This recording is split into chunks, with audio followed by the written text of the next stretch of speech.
it zero, even if it is not zero. In the food industry, the definition is a half a gram of fat per serving or less, and you can call it zero. So, in the box of Pam, you see zeros all the way down. In the ingredient list, you'll see there's partially hydrogenated soybean oil or hydrogenated canola oil. And then you might say, well, how is oil here? And there's zeros up top. If you read the top left corner of the back of a Pam can, they will tell you that a serving size for Pam is 1/3 of a second of a spray. 1/3 of a second. So 1/3 of a second, by the definition of a half a gram or less per serving, 1/3 of a second gives you a half a gram of fat. You're thinking zero. The commercial of Pam, that arm is spinning around for 3 or 4, 5, 6 seconds. You're getting a half a gram of fat for every 1/3 of a second. 1.5 grams for every second that you spray, and you're thinking zero. Label it in advertising is very important. But read the Pam can.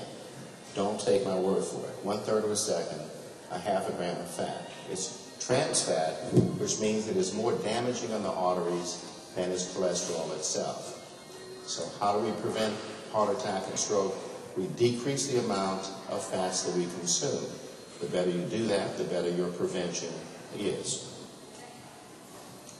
There is an oil product that we still recommend and state that it is good, and that's because there's some clinical evidence of proof of that it is good, and the product is called Benecol.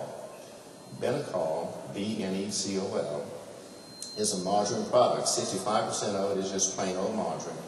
35% of it is plant stanol. Plant stanols lower the cholesterol.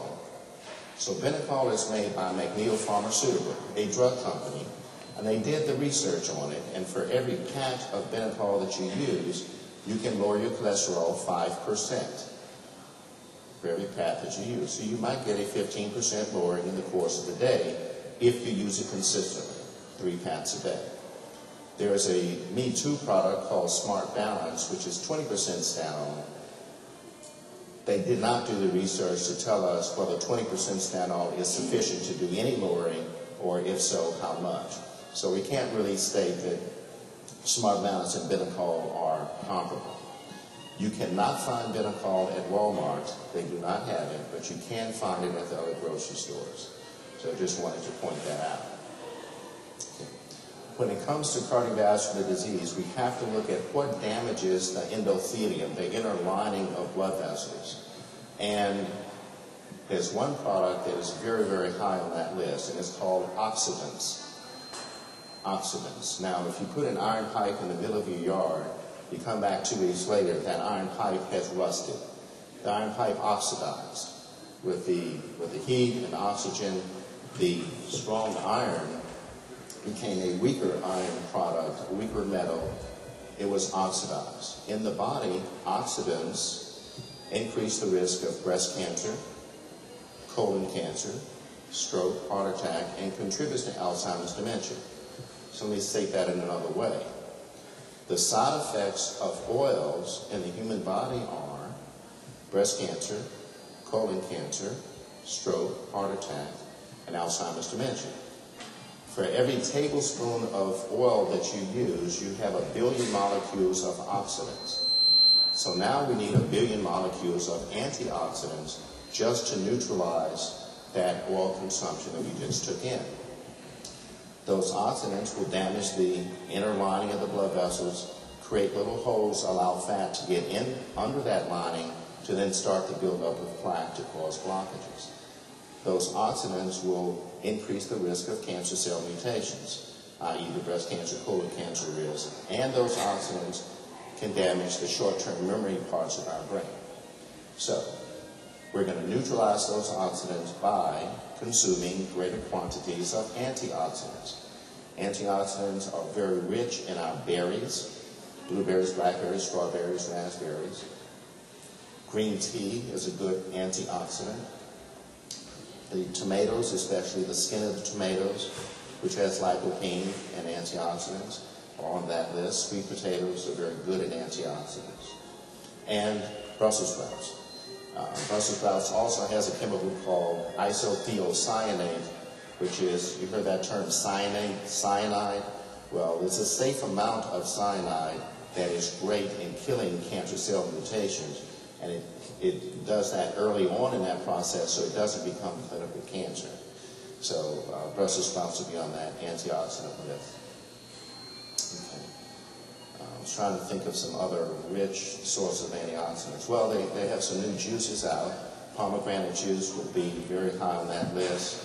Acai juice, I don't know how to pronounce that, but it's ACAI, and you can get that in the grocery stores also. Very rich in antioxidants. And if you consume those antioxidants daily, then you can significantly improve the balance of the bad oxidants in your body versus the good antioxidants. Let's see what else is on the list. Spices. If my patients have a fit when I say take all the butter, margarine, cooking oils out of the house, and they say, well, how can I cook? I said, well, let's define cooking. To me, cooking is heating, and the other part of cooking is seasoning. So I would say you would heat the food as you would normally do, except for frying. But you can do what's called oven fried and still have a rich batter on the food. But the important part of cooking is the seasoning aspect. When not being a chef and not having to be a chef, I make a very simple recommendation to my patients, and it would fall into one or two different categories. One, if you have a computer at home, just log on to your website, do a food search. Do a search and put in food recipes, Brazil, for instance. And then you get recipes that come up, and you'll see seasonings listed that tell you how to flavor the food to make it distinctively Brazilian. And then we're going to modify the recipe. We're going to leave the oil out, get rid of the oxidants, and we'll use half the salt the recipe calls for. Tomorrow we'll do a food search Jamaica. We'll have Jamaican-style seasonings. And then we'll do food-style Asian. We'll do Philippine-style. We'll do Moroccan-style. Now, if you did a food recipe search for Morocco, you would see that they use a lot of cinnamon on meats in Morocco. We don't do that in this country very often, if at all. We think cinnamon, and we do that for desserts or sweet potatoes. But cinnamon goes very well with meats. The key point, though, is by doing these food searches, you will get different clues as to how to make the food taste great without you having to be a chef. Leave the oil out of the recipe, use half the salt in the recipe, and you've made the food taste very good, and you're eating around the world every week of the month. And so that gives you that balance back. In Louisiana, Creole style, Cajun style, leave the oil out, cut the salt in half, and you can still enjoy the food a great deal.